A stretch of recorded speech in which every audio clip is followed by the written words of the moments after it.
Hi everyone and welcome back to the channel. Today it's going to be an introduction of this Volvo V40, and this is going to be a detailed review of the interior and the exterior as well.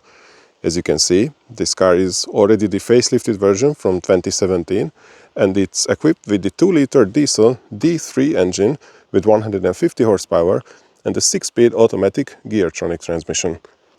As you can see, it's now locked, the mirror is folded in. But since it comes equipped with the keyless access, you just have to have your key in the pocket or in your bag. And with the click of this button, you can open the door, as well as all the doors. And in the trunk, you can see that it's quite a decent size. Also, it comes with a light, as well as a second light in the tailgate. And it's also really nice because you can grab it on any side. It's really convenient. And below the floor, there is space for a smaller spare tire, but this one comes equipped with the tire repair kit. It's also nice that this generation of Volvos can be locked and unlocked from any door, so there is also a button on the trunk. If you close the lid, you just touch it, and then the car becomes locked, and you can touch any of the door handles. You just reach behind, the car unlocks, and you can have a look at the beautiful interior. The name of the carpeting is City Weave, and it is quite unique to Volvo vehicles. It was offered as a no-cost option for the Momentum trim at the 40 and 60 models, meaning the V40 and the present generation V60 and S60. I haven't seen them on the XC60s, but that doesn't mean that it was not available. It's also nice to see that the rear passengers are treated well. They have a folding armrest, a double cup holder, which can be nicely tucked away if you don't need it, and you just open it up by pulling on this tab. Also, of course, there is a third headrest that can be raised if needed.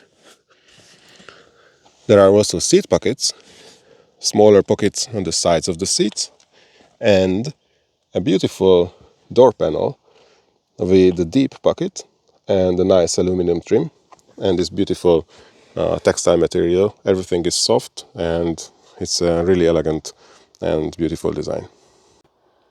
It's also nice to mention that this car comes equipped with the easy fuel system, which means that you can only insert the diesel pump. You cannot mistakenly fuel the car with petrol or gasoline. And this is a really nice feature because it can save you a huge repair cost in case of misfueling. It's also nice to know that all Volvo cars come equipped with this sticker on the rear side of the B-pillar. And the importance of this is that you can check out the trim level of the car. As you can see, this one says Momentum, which is the medium trim level. This one was available with Kinetic, Momentum and Summum, and later on, after the facelift, like this one, with the inscription level instead of the Summum. So it was Kinetic, Momentum and the inscription. It's just really nice to know if somebody advertises a car and mistakenly puts a higher trim level, then you can check it out and maybe it's a good base for some bargain. Let's check out the space for the front occupants. It is also carpeted in the same beautiful way as in the rear, and it also has a foldable armrest which houses a decently sized storage with a USB port and a 12-volt outlet. And here there is a sliding cover for the dual cup holders and a 12-volt outlet as well. And in front of the center console there is a storage area. It's a smaller tray, but it has a decent edge so things are not falling out. Now it's time to check out the driver's area. Previously I forgot to mention that there are nice door sill guards on both sides. As you can see, the steering wheel is wrapped in a two-tone leather. It's really nicely complementing the two-tone nature of the interior. Let's start the car up.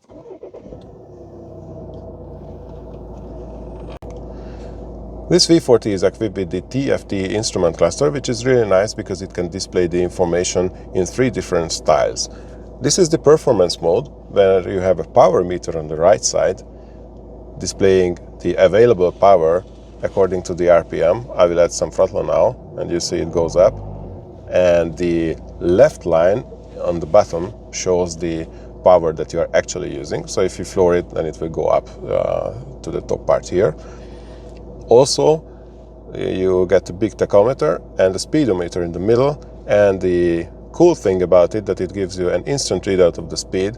It's not lagging behind as it would do on most other manufacturers. I will demonstrate it now. I will just do some acceleration, and you see that the speeds are basically going one by one. It's not like 15, 5, 0 or something like that, but it's really an instant readout of your speed. Besides the performance mode, there is also an eco mode, which gives you an eco guide on the left side and the normal speedometer, as well as a strange tachometer, which is missing 4000, as well as the elegance mode, which comes in a different color. It's not green, it's just a silvery color with a temperature gauge and also a normal speedo and the strange tach, which is missing 4000. Other than that, the instrument cluster is quite normal and it's nice to look at and gives you all the information that you would need on your fuel economy. Now let's have a look at the functions of the steering wheel. On the left side, you can find the buttons for the cruise control and the speed limiter. If you want, you can set up the limiter as well. Let's say you are in the city and you don't want to get a fine, you just set it up like this, and then unless you floor the car completely, it wouldn't go beyond the preset speed. Now it's 55, so you are safe from any fines. And on the right side, you can find the controls for both the audio and the telephone. In the center console, if you are going from down upwards, there is the switch for the auto stop start, which is really nice because you don't have to search in the menu for that. Above that, there is the part for the air conditioning. This car comes equipped with the automatic temperature control, but it's not a fully automatic climate control, so you have to choose which outlets are used, and you also have to select the fan speed. It is displayed in the center display, and you can select all the air outlets and the fan speed here, as well as the temperature. Above the AC, you can find the controls for the infotainment system, which is the navigation, radio, media, or telephone. The media in this car could either be the Bluetooth streaming, the USB, or the disk drive here. Yes, this is a disk drive here, so if you still have a CD, you can play it in this car. And by the way, the audio system, it's the middle range audio system, the high performance audio system, that's the name for that. It's 160 watts. It's quite enough. It has a decent sound, and it even has an equalizer, as in most Volvos. Next to the main screen, there is the ignition switch and the slot for the key. You don't have to insert it, as the car is with the keyless access, but you can if you want.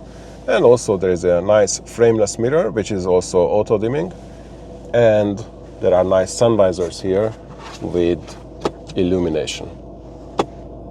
In the light panel, there is an ambient lighting, which is now set to blue, but you can choose from 7 different colors, and it also houses the normal interior lighting of the car. And last but not least, let's check out the engine compartment, which can be opened from here. This is the D3 engine. This is already the 4-cylinder one with 150 horsepower and 350 Newton meters. As you can see, there are pretty nice conditions here. There are the stickers for the last few services, which were done in the last 2 years. And it's also nice to see that this car has a full LED headlight. This was standard by then for all the V40s.